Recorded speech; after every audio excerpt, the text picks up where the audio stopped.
I would like to welcome everyone once again to our fourth lesson in the course, Market Profile Beyond the Basics. Please forgive my hoarse voice today. I'm a little congested and I have a cold, but hopefully everything will be coherent and you'll be able to understand everything that we will go over. As usual, before we begin, we need to review together the disclaimer.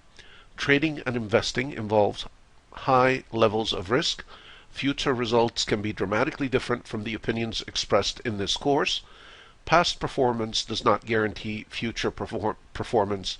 The presenter may or may not hold positions in the financial instruments discussed. In our fourth lesson, we are going to be looking at analyzing volume using footprint charts. In the previous lesson, we began by introducing the footprint charts and explaining what they are and some of the formats that we can use to display data in these footprint charts. And as I mentioned in the previous lesson, there's a lot to these charts, and so we are today going to be looking at analyzing volume using footprint charts. We're going to begin analyzing volume using an indicator that I developed known as the Kepler Volume Tracker. And we're also going to look at volume filters, and we will be looking at volume imbalance. So let's begin by taking a look at the Kepler Volume Tracker, or the KVT as it's commonly known. First of all, let me talk a little bit about the concept of the KVT. The idea is that it is very important to recognize and identify intense, heavy volume activity in the market. And the reason is volume is the fuel that generates market moves. To get a move and to sustain it, a directional move, you need to have volume behind that move to keep it going. Now, why large volume? Certainly, small individual participants in the market do not have the wherewithal to create market moves. Even though they may think that they are wealthy relative to the market, they're still a somewhat of a very small participant in the market. Large volume means significant capital. So for someone or a group of participants to come in with heavy volume, it means that they have a large amount of capital behind that volume. So significant capital in turn means smart money. Now, most traders have come across or have heard the term smart money. Smart money is really a term that's often used to describe major market participants, be they large institutional funds, be they banking interests, be they market makers, but they are significant entities with significant amounts of capital, and they have the wherewithal to move the market.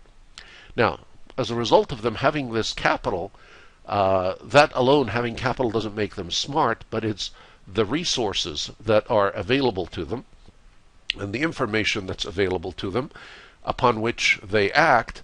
That is what is often significant and is not available to other smaller participants in the market. And that's why in being able to identify this heavy volume participation, we are in essence able to identify smart money. Now, smart money also tries to conceal its movement within the market. That's part of the reason why they're also smart. They don't want to make it readily available or easily known what their plans are for the market, so they do use a number of different smart strategies to trade. Rarely will they come in and plop down just a huge amount of some and then walk away. What they will do is they'll disperse their purchasing over a period of time at different price levels, and we are able to detect and track these movements in the market through the use of the Kepler Volume Tracker. So that's the concept. The concept is we want to really be able to identify the elephant in the room, the elephant being smart money, large participants, and therefore we needed a tool that would help us to do that. And I developed the Kepler Volume Tracker, which is really an algorithm that takes a look at volume and helps to identify for me different levels of intensity when it comes to volume. And we'll talk a little bit more about what the Kepler indicator or the Kepler tracker does. First of all, the objective of the tracker is to identify the presence of above average volume. Now, let me tell you a little bit more about the algorithm for the Kepler Volume Tracker. It only works on time charts, time-based charts. So it cannot be placed on a tick chart or a volume-based chart, but it will work on any time frame. And the reason is, in my logic in developing the tracker, I thought that I didn't want to just identify large segments or large parcels of volume at any particular time. I wanted to look at, in this same specific period, over a period of time, if we were to go back and take a look at the average for this specific period, is this volume really an anomaly? Is it much greater than the average? Now, in addition to being able to detect and identify the presence of above average volume, I also wanted to classify the extent of the increase above average. I have one standard deviation and two standard deviations above the average. So I didn't want to just say, okay, I've got lots of volume here. I wanted to be able to know, well, to what extent is that increase? And that gives me an idea about the intensity of participants in the market and their commitment to a specific direction or move. So the KVT will identify the presence of above average volume. It also will classify it for us into two different levels of intensity, what we will see as level 1 and level 2. And in addition to that, once we place the tracker on the chart, it allows us to track the price levels, where they are on the chart, that have the heavy market participation. And in doing so, we can monitor the relevant market activity of those major participants in the market. The KVT is easily obtained. It comes as part and parcel to the Market Delta platform. It is also available as part and parcel of Investor RT. And so all you have to do is pull up the indicators and choose the multiple price highlighter. That is the indicator that includes the KVT. And incidentally, after developing the KVT, they also added a number of other interesting features in terms of volume filters that we will also look at and use because they are helpful. Volume is, again, you will see, is a very, very important variable in the market, and it behooves us to keep our eyes on it. So once you choose the multiple price highlighter, once you choose that indicator, you want to select the Kepler Volume Tracker out of the different options that you are going to highlight here. And once you've selected that, now you need to come in and put in the settings. Now, these settings will vary from one instrument to the other, and typically it'll either be 10, 20, 30, 40, or 50. In this case, these settings that we have are for the ES Mini. And again, the setting for level 1 is a 20, and you will see that the setting for level 2 is 30 right here. So now we have, once volume is detected above average for level 1, we are going to show one standard deviation away from average, and level 2, two standard deviations away from average. The next and third most critical setting that you need to put in here is the number of days you're going to back test for. Remember, this is how the Kepler volume tracker works. It takes a look at a specific period of time. Let's say the first half hour of the day. And now, if you put 50 days, it is going to go back 50 days and take a look at the average traded volume during each of those 50 days during the first 30 minutes of the day. So take a look at the accuracy of it. And then it is going to look at that average, and it is going to compare volume at different price levels within the current period for today, or the day that you're looking at, relative to the average of the 50 days. The minute it identifies some volume that is significantly above average, one standard deviation above average, or two standard deviations above the average, it will immediately give you an indicator, or it will give you a visual symbol on the chart, and I'll show you in a moment what those can look like. But that is the idea of the KVT. In this case, the marker that I am using, the identification marker, is a little dot, and sliced into 4, offset by 1. And those are all settings that you could vary, but I just want to go over them so you can do it on your own later. Now, typically I choose different colors for each of the level 1. Here's the color for level 1. For level 2, here's the color for level 2. And usually what I try to do is use a light color for level 1 and a darker color for level 2 to indicate the greater intensity. So visually it is easy for me to pick up on that quickly on the chart with just a quick glance. Alright, so now we have a 30-minute footprint chart with KVT markers. Now, with the footprint, it is a little bit noisy, so it may seem a little difficult to track where they are. So what I've done is I've highlighted them for you. And again, here I'm using a 50-day back lookup period.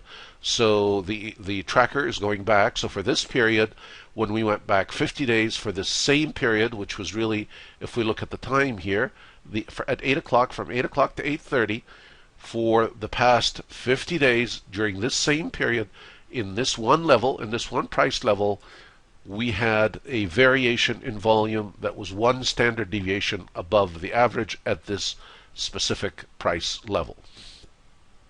Same thing here, same thing here, same thing here, and the same thing here. So this is typically how the markers will look. Of course, you can change the visual for that. This is what typically I will use. Now notice the only one here that we had that showed significant volume or two standard deviations above the average was this particular level right here. Now, I want to draw your attention to the fact that if you just quickly look at where the volume levels are, that in itself tells you something right away. Take a look at here and what happened to prices. Shot up. So obviously this was buying volume. Now, we take a look up here and we start to drop below this level. And we're at the same level here, and we dropped again. And then we start to see prices hit back up again. This was an area of congestion. So obviously neither the buyers nor sellers were dominant in this area of congestion. You could see it, the up and down vacillation. You also see sort of the 20 simple moving average. The red is the 50, the 20 and the 50 coming together. And also the simple 5 average doesn't really know which way it wants to go. This is all very typical of congestion or a sideways market. So even though I do have some intense volume here, it never really gave a clear or coherent direction in terms of buying or selling. Now here, when we had that double intensity, prices shot up, so it indicated that at least this was buying pressure, or these were bullish transactions during this particular period, and it did take prices back up higher again. And if you notice here too, these three KVT markers that appear are all above the 20, so the 20 seemed to be holding, and until we came here, and then it started pushing back up again. These are just some basic observations. We will be looking at actual specific setups using the KVT and the power of the KVT.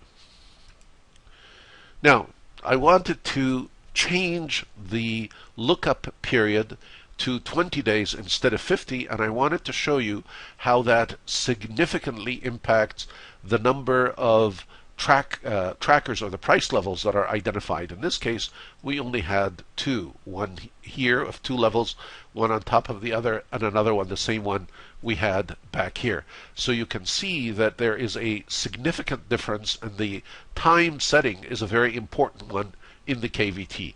The more days you have, and by the way, you don't want more than 50. 50 is a good number. The more days, the more representative the average is over a period of the more days we have, and the more averages in the calculation, the more streamlined the numbers, and probably the more accurate and the better we are able to detect our level 1s and our level 2s. Now we're going to take a look together at a trade setup using the KVT, and I've tried to magnify it here a little bit. You have a lot of lines from the different profiles, but I'm using the KVT indicator on the candlestick chart, and let me show you what the setup will look like. And it's a very good high probability setup. Well, for starters, we're going to focus our attention on these two candlesticks, or these two 30-minute periods, and they are, for this particular session, they were the very first two 30-minute periods during the session, or in other words, this was the initial balance. Now, if you take a look during the actual first 30-minute period, during this 30-minute candle here, we didn't get any KVT. KVT started to show up. Here's level 1, here's level 2, here's level 1, and here's level 1 again in the following, or in the second half of the first hour. And notice what happened when the KVT started to appear. We actually did not drop below the low, and we did not go above the high, so we ended up with an inside candle. And that's not uncommon. This pattern actually happens fairly often, and what's happening is really the market is trying, if you take it from a pure candlestick standpoint, it's really saying the market is confused, the market does not have a clear direction. One candle is inside the other, and we just really don't know where we're going. And here's where the KVT comes into play and really eliminates this ambiguity, because we are going to determine the direction based on heavy participation, based on the large volume that actually was traded during this initial hour. So let's take a look at the parameters of this 30-minute setup. The first thing that we want is, once we have the KVT indicators on our 30-minute candle, we want to make sure that we close above KVT levels. So even though we may have some up here, but at least there were some below. And we ended up closing above the levels below, and in this case we actually had more below than we had up above. If we didn't have any below and they were all above here, and we end up closing lower, then obviously that was selling activity. In this case, what this is telling me, because we ended up closing higher, is that this heavy volume participation was buying activity and managed to push prices higher for a close above the open. This may have been selling, but it still was not enough to overcome the buying pressure down here. After all, here we have 3 different levels that we've identified, 2 level 1s and 1 level 2. Here we only have a single level 1. So we want to make sure that we get a close above the bulk of our KVT activity. And we have that in this case. Now let's continue on and take a look at the other parameters involved with this setup. The next thing we want to look at is we want to make sure that the close for the 30-minute candle is above the 5 simple moving average. And here is the 5 simple moving average, and I do in fact close above it. So I've got 2 of the key parameters.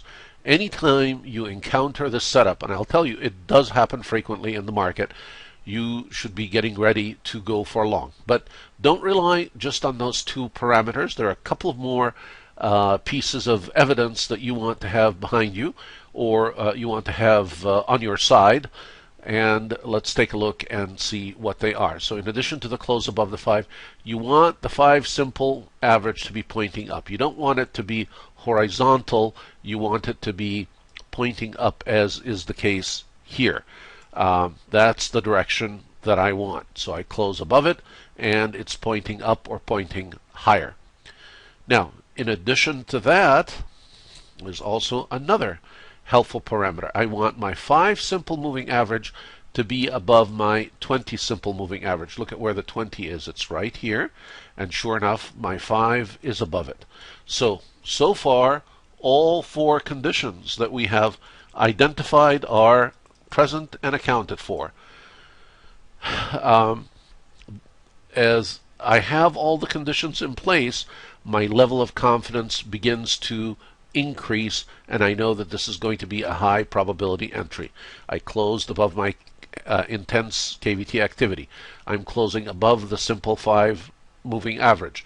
The simple moving the 5 simple moving average is pointing up higher, and the 5 simple moving average is above the 20 simple moving average. Now, there's one more item that we need, and that's a very important one. Prices need to move higher than the KVT high of the prior bar. Now let me explain what this is. This was the highest KVT level on this bar. Okay? What I want for assurance, not necessarily that I'm going to make a higher high up here, I want to make sure that when this bar opens, that prices continue to push and push higher than this highest KVT on the bar. If that's the case, and this happens the minute prices are above that level, then I am ready to take my long, and prices usually will fluctuate. You could probably grab it at a decent price somewhere right at the KVT high, maybe a tick or 2 below it. It'll vary, but as prices fluctuate, you know now with this setup in place that this is a very high probability long, and you should feel comfortable in entering a long trade based on those parameters. Now, if you go ahead and decide to take a long, so you enter a long at sometime at the open here or above the open, once prices take out the high of this KVT, you want to take a long here when this candle opens. So the next is always our most critical element, and that is our risk management. Where would I exit this trade if things go sour on me? And you should always plan for that. Even though this is a high probability setup and there's a good probability the trade will succeed and I'll be able to get something out of it, nevertheless, I should always have my exit strategy planned in advance of any trade. In this case, the stop loss simply, again, I'm going to use the KVT, and here I will use the lowest level of KVT on this bar. And the nice thing about this, if I enter somewhere up here, somewhere between this area right here around the high KVT, my exposure is somewhat limited. I'm not waiting for the low of the bar. I'm actually relying on the intense volume activity to give me my cues. Now, why would this make sense? Well, if these participants are in fact powerful players and they're going to push prices higher, certainly if prices came back here, they are going to push them right back up. And if they don't protect the territory that they've carved out for themselves and prices continue to fall, I want out of that trade. The commitment just was not there. And if that's the case, certainly take my loss and wait for another opportunity. However, given the confluence of evidence and the various items that we've discussed on the previous slides, things should pan out for you. The next important thing that we want to be thinking about, in addition to risk management, are our targets. Where should we have a reasonable target? Will this go on and on forever, or when do we exit the trade with whatever profit is reasonable for us? My first target would be whenever I'm taking a trade early on in the day after the first hour, and the first hour sort of had a limited initial balance, as was the case here, the value area high of the prior session. So I would look to see where the value area high of the prior session was, and I believe it was somewhere around here. That was the prior area high. And then the next target would be the high of the prior session, the actual high of the prior session. You should always sort of conservatively space out your targets and allow yourself to capture as much profit as you can as quickly as possible. Maybe enter the trade again at another point, but always try to capture, especially if you're trading intraday, as much of the gain as possible at reasonable points based on the profile. Now, I want to continue on with the KVT and show you how it will help us to also manage the trade. So let's take a look at the progression of this trade as it continues to develop. And you notice here, this is where we started. We came into the trade here, and we've taken some off at different periods here. Now notice, we get another intense level 2 KVT here, continues higher again up here, and prices continue to move above it, so obviously this was additional buying activity. Now when we get up to this level here, we begin to see negative pressure, and prices start to drop. And they drop all the way down to here. Notice how close that is to where the prior intense activity was. Then during this period, I begin to see some additional participation come into the market with intense volume. And what happens, when would I go long here if that takes place? Again, once prices exceed the high of this KVT level in this next candle. So up here I would be willing to enter, and notice I get another KVT, pushes prices higher, so obviously this is buying activity that's continuing. In this case, I end up with level 2 KVT activity here, but look at the outcome of what happens after it. Prices drop, so obviously this was selling activity. Now it drops, and notice it comes right back to this level where the buyers were. Folks, this is not coincidence. We're tracking the footsteps of the giants.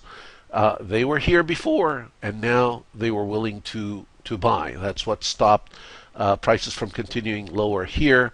We do see a little bit of a drop, but notice at this level we begin to see heavy participation again. And when this heavy participation again comes in, prices are able to navigate higher, push higher. We get even more activity up here, more intensity. And notice, with this intensity, we begin only to see prices hit higher after a drop back. You will often see that happen in the market very frequently, sort of to shake participants out. After a big red candle here, many will have had the idea that perhaps the move up has ended, and they will take shorts, and this would be a great way to entice more shorts in and then to trap them and actually use them as they cover to hit and propel prices up above and push prices higher. The important thing that I want to bring to your attention is how these KVT levels become significant inflection points. They're points of change. Notice here when they occurred here, and it brought prices back up again. When we came back to this level for a retest, it managed to bring prices higher again. Here we continue to move higher. Once again, here we were able to pierce and we dropped through, but back again, this buyer here was still here and lifted prices higher yet. And once again, the last KVT level that we have is up here. Now, notice also the relationship of where these high volume activity price levels are occurring. Are the majority of them above the simple 5 moving average, or are they starting to occur below the simple moving average? When I begin to see negative or red candles moving lower, and then if I start to begin to see volume below the simple moving average, that's an indication that perhaps direction is going to change and we are going to see prices continue to drop. It is interesting how they move in the direction of the moving average. Keep an eye on that, and as long as you continue to see the intensity or the intense levels of volume above your simple 5, you are probably in safe bullish territory for that period of time. The minute you begin to see a change in the opposite direction, then certainly act and behave accordingly. It may not necessarily mean a reversal, but at minimum it is probably going to be a retrace. That is how helpful the KVT is, and that's how we use it in our trading. We can actually create setups based on that. Once you understand the basic premise of the KVT and the importance of tracking and identifying the price levels where the heavy hitters participated, how that can help us to stay on the right side of the market and keep our trades more in the profit zone rather than trading against the market or against the big money. All right, we're now going to switch gears and start to look at another tool to help us analyze volume. We've been looking at the KVT, and now we're going to use the same indicator that helped us to set up the KVT to set up a volume filter. And we'll be looking at using the two together or in combination. The volume filter conceptually is very different from the KVT. When I explained the KVT, I mentioned that it had a look-back period, and it would go back, calculate the average for a certain number of days, and then determine whether volume was 1 standard deviation above the average, or if it was 2 standard deviations above the average. A filter, on the other hand, simply looks at a finite or a fixed volume level. It looks at each price level and calculates, is this amount equal to, less than, or greater than? And you can identify any volume parameter you want. It could be greater than, less than, equal to. It's all up to you with the filter. It's very precise, but it doesn't do any kind of back period testing or any kind of comparison. Again, the filter is meaningful relative to the instrument that we're trading, and of course the settings will vary from one instrument to the next. In this case, we're still looking at the ES Mini, and so I have set the filter to 8,000. So every time we have volume that's above X, with an X 8000, the software or the platform will highlight for us that price level. Similar to the way that I identified the KVT tracker, I still like to use the dot, and except this time I'm going to use different color codes so I can distinguish between whether it is volume filter or KVT. But again, the same principle I use or apply again, and that is I use a lighter color and a darker color. Here, the darker color is intended really to show a negative delta for the number. In either event, I'm really not concerned whether it's negative or positive.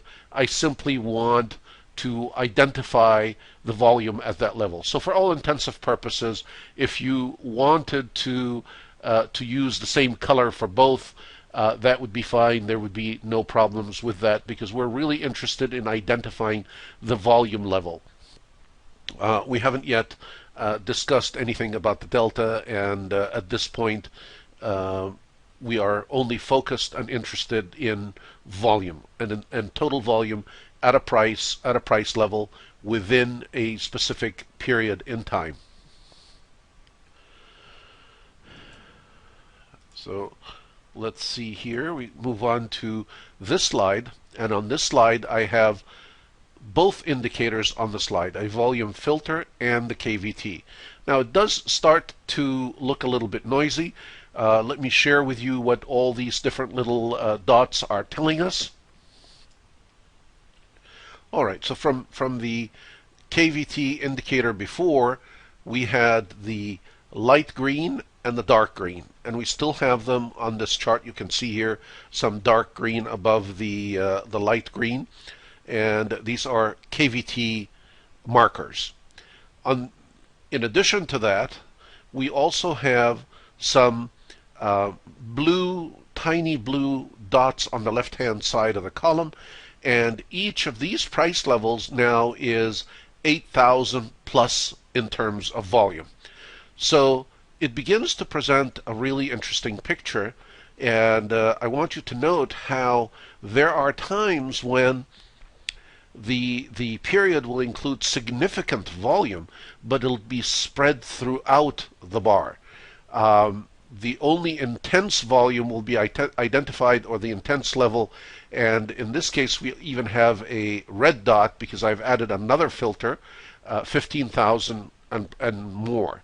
But notice how there are a lot of these little blue dots which indicate the filter 8,000 plus in terms of volume. We continue with it again, and again that is heavy participation, and it's continuing in the market. But you begin to see the distinction. The filter, you tend to get a lot of points like that. The KVT, on the other hand, you get fewer points. It's more specific to certain price levels because it really is doing a very different calculation from the filter. It isn't just looking at a specific number. It's doing a periodic backtest and comparing relative to this same period in time at this period in time relative to other periods in time on prior days. So we're looking at apples and apples. In the case of the 8,000, it really doesn't matter. Wherever it appears, it is going to plant one of these little blue dots for us. Or in the case where we're going to have 15,000 plus, we are going to get a red mark. And this is a significant level when you get 15,000 plus at a price. Notice it's got my KVT, it's got the 8 plus the 15. And naturally it would also have the 8 because 15 is greater than 8. So I have two different filters on this chart. And yes, you can put as many different filters as you want on the chart. Just make sure that you remember what the color codes are and be able to identify what is what. You don't want to put too much to whereby it gets too noisy, but you have the flexibility to add whatever number of filters you wish to have. All right, now this volume here that we've identified with the heavy volume, I want you to recognize that this is going to be even in the future, a significant level of support for us. Why support and not resistance? Because take a look at what happened when this intensive volume came into the market that was greater than the 15,000 and also a whole bunch of 8,000s here. Obviously, this was predominantly buying activity, or in other words, there was great demand in this area that pushed prices higher. And we know that because we can see the outcome. So even after the fact, when I see that and I'm able to identify these key price levels on the chart, I can put a line on my chart and signify that here was some heavy intensive buying activity. Again, the footprint of the giant. And this particular giant was buying here. So if we ever come back to revisit this level, I have to look at it, and I always look back and see, are we going to find the same behavior reoccur, or have things changed in the market?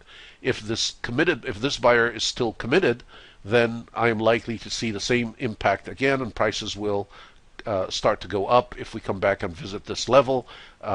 If not, if this buyer has decided that they're no longer interested, that will not be the case. But nevertheless, if I've highlighted that level on my chart, I know that I should be more attentive to the market or to price reaction when price moves and navigates towards this price level again at a future or later date.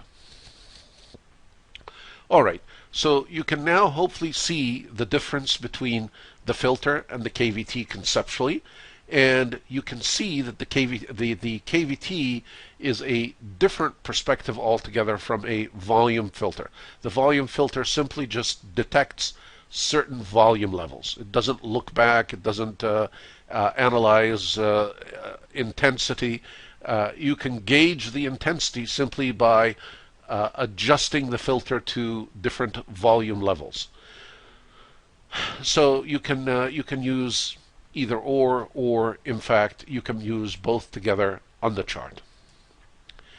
All right. The last analytical tool that we are going to be looking at together in this lesson is the volume imbalance. And this is also another feature of the footprint chart, and a very valuable and important one at that. Let me begin first by explaining the idea of what volume imbalance is, and then we'll take a look at how we can detect it on a chart and why it's useful for us to identify these volume imbalances. When there is a volume imbalance, it means that either it could be in favor of the buyers, or it could be in favor of the sellers. So if the imbalance is in favor of the buyers, then obviously that is going to propel prices higher. If in fact the imbalance is in favor of the sellers, then naturally prices are going to drop. In many ways, looking at the volume imbalance is a much smarter way to look at the market than just looking at the bid and ask levels. And let me share with you why that's the case. At the very beginning, on the onset, we have to set up what imbalance we're going to look at or look for. So to set up the imbalance, when we get the instrument window, and of course we will choose the time frame that for our chart. In this case, we're still looking at a 30-minute chart, but it's the same window. It'll have the 30 minutes there. And then you select the footprint type, which will be volume imbalance up here. That's the footprint type. You can change text color and some of these other features. They're insignificant. The most important thing is the selection of the volume imbalance. The next most important thing is shading. Down here, this is the calculation that determines the level of imbalance that you're looking for. If you choose automatic, the default for the software is 140% imbalance. Now, sometimes 140% is a little too high. I tend to want to look at imbalances at least 130%, at around 130%. So what I do is I click on the manual button here, and then level 1 I put 130, and that will give me the 130% I want. You could adjust it to whatever other percent you want. That has to do with, again, personal preferences and styles of trading. But I find I want to see even an imbalance that's 30% off. I don't want to leave the threshold as high as 40%. Certainly, the greater the imbalance, the more powerful it is in terms of the impact on price movement. But I still want to see the frequency. Do I have more in favor of the upside, even though they may be lighter or less intense, or do I have more in favor of the supply side, or the negative, or the sellers in the market? So that is the basic idea behind the imbalance. We look at variations in percentages between the volume at the bid and the ask. However, this is something very important that I want to highlight for you. We do not look at it in terms of the same price level. We look at it diagonally. Well, we know that all the prices on the left are the bid, all the transactions, the cumulative volume that transacted at the bid, and all the prices on the right are the cumulative transactions at the ask. But when you observe how the market works, the market is always looking at the bid down here and the ask above it, not the ask right at the same level. So it looks at the ask diagonally from it. Let's take a look at an example together, and this will make it much clearer. Okay, if we take a look at this candle here, and we want to examine the volume imbalance in this candle. First of all, the first thing I want to look at is there any imbalance? Sometimes there will be, sometimes there won't. If there's no imbalance, I'm going to see very few reds and greens and more blacks in the bar. That's more of a neutral situation where the imbalance is not very apparent in the market or during this particular period. Now, in this case, just a cursory look, if you take a quick look, you will see that we probably have a few more on the red side than we do on the than we do green. So there is an imbalance on the bid side, if you will. And here's how we're looking at it. If you take a look here at this particular period, at the very top it says 0 and 18.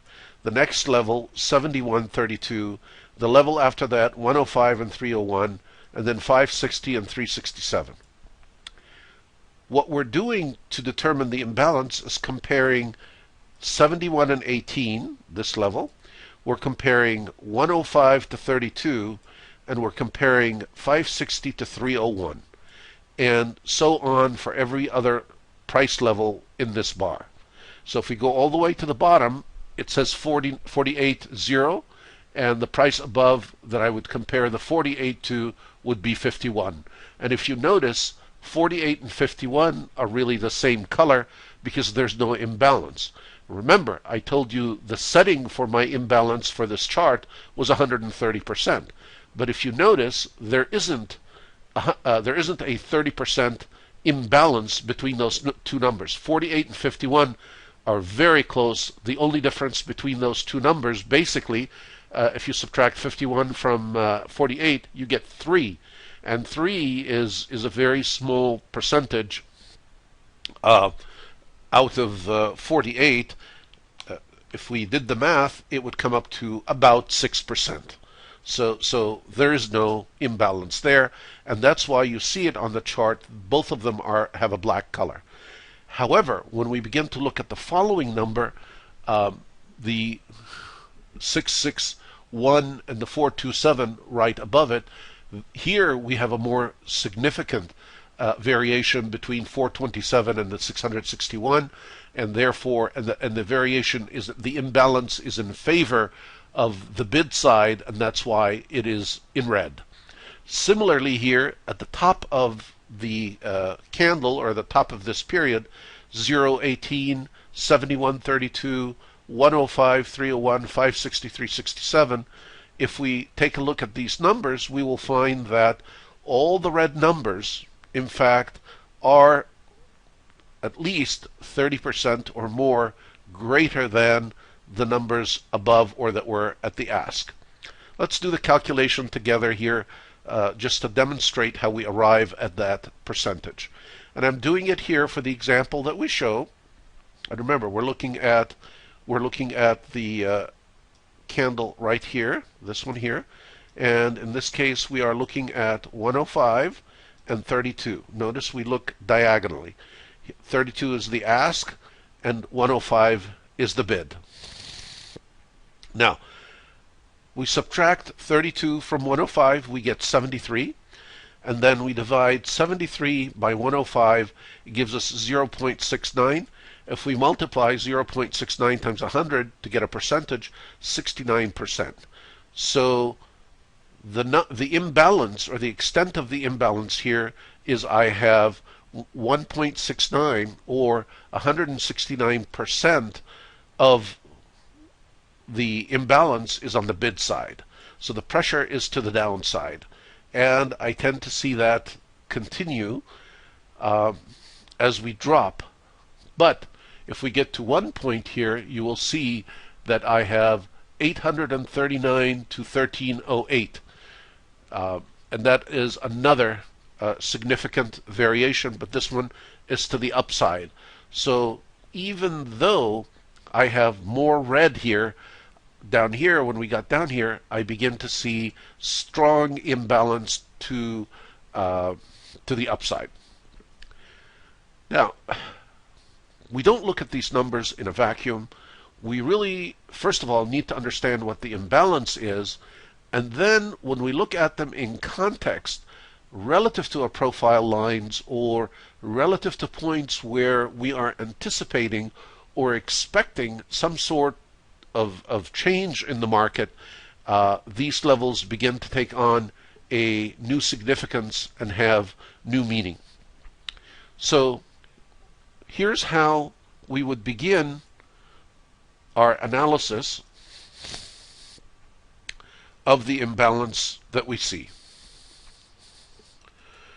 First of all, between this bar and this bar, these two bars down here at the bottom, this one and this one, is there a change in the nature of the imbalance? Meaning, did one have more reds and then the other one now started to have more greens? And the answer is yes.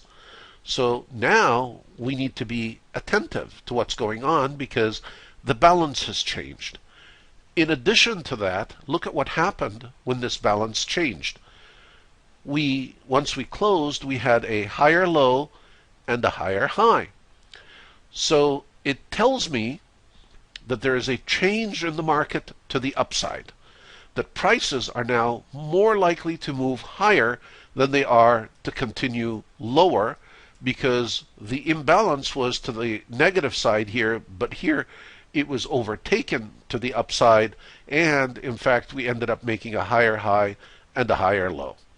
So if you were trading just strictly on a candlestick pattern, this would be very helpful for you to look at the change in the volume imbalance.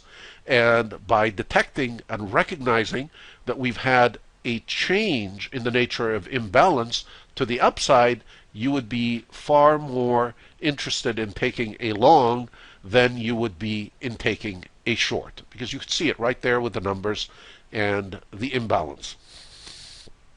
Now, let's continue on to the next bar, the bar that follows right after this one. Do I see more imbalances on the bid side, or do I continue to see imbalances to the upside? And the answer is obvious because of the number of green number of green that I see at the different price levels, it certainly exceeds the number of red. So obviously the market is continuing to facilitate trade to the upside. If I were long in this trade, I would certainly continue to stay in it. Nothing alarming at this point. Now, I haven't talked about the KVT on the chart at all yet. Let's just stick with the imbalances for a few moments, and then I will bring in the KVT into the equation. So we're still in the trade. This is another imbalance to the upside. Let's take a look at this candle here. What's happening here? Same thing. I tend to find more green, more of an imbalance to the upside, and sure enough, prices continue to move higher. Remember, the imbalance favors the upside or the buyers anytime I have more greens.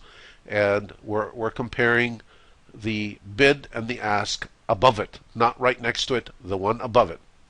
Now we continue on and notice what starts to happen here. Now, I can't say that I have more red, and I can't really say that I have more green. I'm beginning to get to a point where I seem to have an area of balance.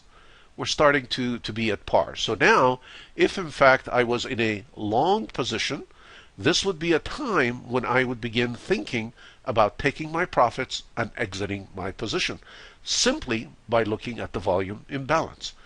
This is how the volume imbalance helps me to manage my trade and to keep track of how things are progressing in the market. Now, let's take a look at the KVT, but in light of the volume imbalance. And what I want to do first is focus your attention. When we're doing our analysis on the volume imbalance, there are really two key things that we want to focus on. The first is how many imbalances in the period, how many imbalances are to the upside, relative to how many imbalances to the downside. If we have both of them about the same, then in fact we have an area of balance. We don't have a significant imbalance. Now, keep in mind though that you may end up with more green or more red, so there's another piece to this equation that you really have to keep an eye on, and that is what is the extent of the imbalance. The extent of the imbalance is very important. When you look at the numbers and you begin to compare and contrast them, for instance, when you take a look at the 1530 and the 441, that's a significant variation. But when you begin to look at 399 and the number below it here looks like maybe it's 104, so that's another significant variation. 353 and 326, not so significant. So that's what I want to look at, the extent of the imbalance. The greater the extent of the imbalance, the more power to the move, the more momentum to the buyers in this case, because the imbalance favors them. Now, the KVT adds another very interesting dimension to all this. We know that the KVT is identifying for us levels of intense volume.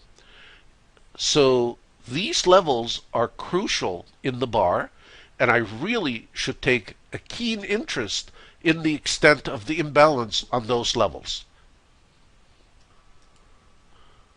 So take a look at the extent of imbalance between the 1136 and the 64. We're looking at an imbalance here of over 10 times the 64. The 640 would be 10 times. So there is really a significant imbalance here. Whereas if you look at the negative one, about 1600 to 677 at the most, that's about 3 times. Just eyeballing it, it's a little bit less. So again, not that significant in favor of the bid side. So it tells me that the buying pressure is stronger. Of course, I also see the impact that prices are moving higher and rising rather than dropping.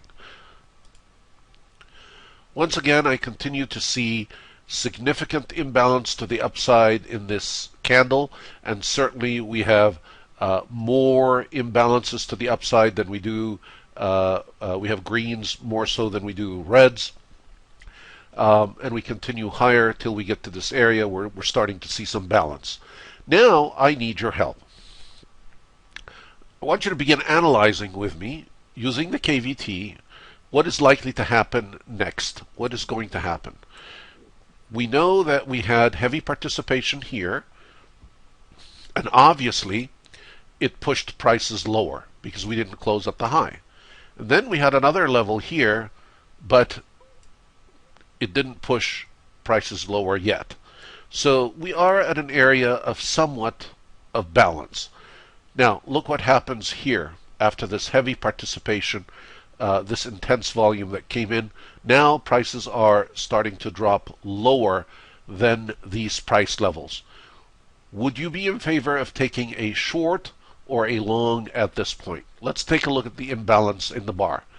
889, 643, 571, 296, all more in favor of the seller here. Heavy, intense KVT activity above it, prices dropping and dropping below the KVT activity. Well, based on our discussions earlier, certainly I would be short. Now let's take a look at what happens and continues to happen. Notice we were here at this candle. We sort of stayed in the same range for a little bit and then dropped a little bit more, dropped a little bit more. Now I want you to notice, because we talked about this before, these key levels of heavy participation. Notice I get heavy participation again. This is not by chance or by accident or a coincidence. These are the heavy players. These are the levels they're participating at, and they tend to influence the market at these levels that they come in, and that's why it behooves us to pay attention to those levels. If in fact these buyers are still buying and they're still strong, I would expect to see prices start to move a little bit higher. If in fact the sellers are far more stronger, and this has become an area of resistance, I would anticipate for prices to continue lower. But based on looking to the left of the chart and seeing KVT activity here, this was buying before. I can't help but ask the question, is this going to be buying again, or has the buyer faded from the market? Already, by virtue of the fact that I only see one level 1 rather than I had a level 1 and a level 2 there, I begin to question the commitment of the buyer at this level. Notice how we begin to integrate the different pieces of information into our trading and these different tools that we have. The more accustomed and the more you get used to them, the easier they become, and the process becomes second nature. All right, one quick thing I want to go over. Today was a rather exceptional day in terms of trading.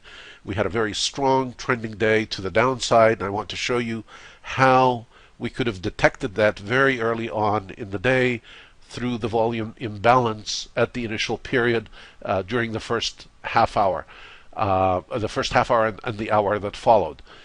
In this case here, we had a little bit of imbalance greens to the upside, and then we saw imbalance reds here, but it started to really show down here and far fewer greens as we started to drop lower.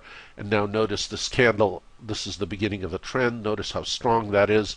Nice big long candle, consistently imbalanced to the red, sporadic greens every once in a while, and the rest is history. The market took down for a nosedive, and you will see sort of the imbalance continue throughout the rest of the day as you examine the chart. So the techniques, the tools are helpful. The most important thing is to practice them and to learn to apply these concepts that we're discussing. With that, I will conclude our fourth lesson, and I'll encourage you to forward your questions and answers. I've been quite diligent about getting the answers back to you on time, so I look forward to seeing your questions and to our next lesson.